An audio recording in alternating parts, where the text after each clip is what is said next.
Welcome. Sit down. Settle in.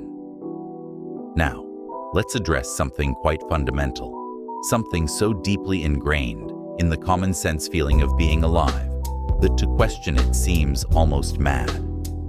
I want to talk about you. Specifically, I want to talk about where you are. The immediate, unquestioned answer, of course, is that you are in the world.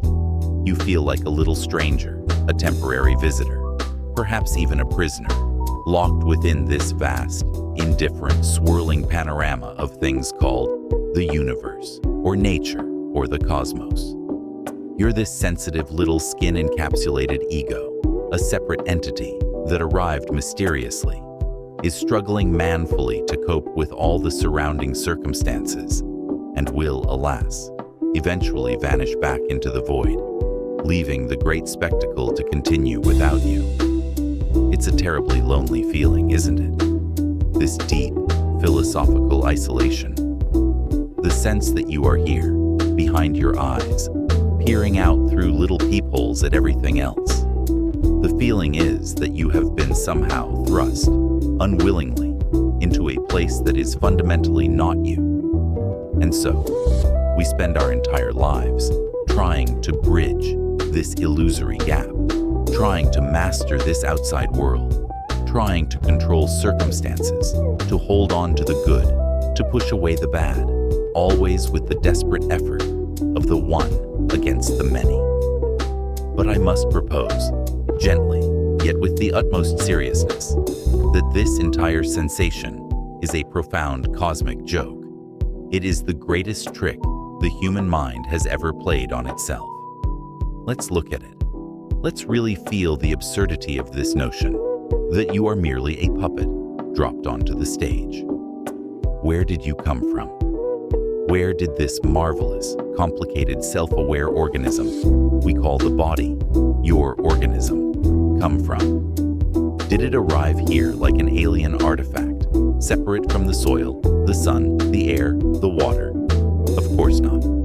Your body is simply the way the whole universe is getting on at this particular point. You didn't come into this world, you grew out of it. And when I say world, I don't mean just the Earth. I mean the total integrated system of things.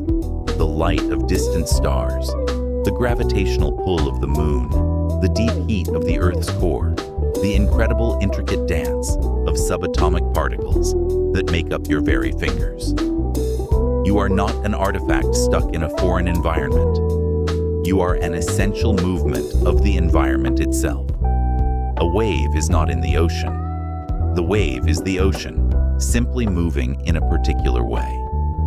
You look at the ocean, and it has these bumps and hollows, these momentary crests, and we call them waves. We give them names and treat them as separate things. But where does the wave begin, and where does it end? Is it not entirely and fundamentally water?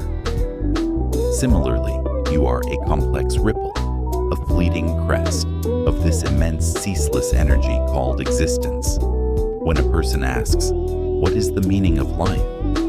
it is like asking, "What is the meaning of a wave?" The meaning is simply to be a wave, to crest, to foam, to crash, and to surrender its form back to the source. The joy is in the waving. The difficulty arises when the wave suddenly conceives of itself as separate from the ocean, when it develops an ego, a fixed mental image of its own crest, and decides it must, at all costs, remain a crest, fighting the fundamental nature of water, to move, to flow, to dissolve. This is where suffering begins. This frantic effort to hold one's breath forever. The great liberation, the true awakening, is the realization that the separation you feel is not real. It is a convenience, a social and linguistic construct, but not a metaphysical reality. The organism that is you is an extension of the cosmos, just as a fruit is an extension of the tree. The tree doesn't put the fruit on its branches. The fruit is the flowering of the tree's whole life.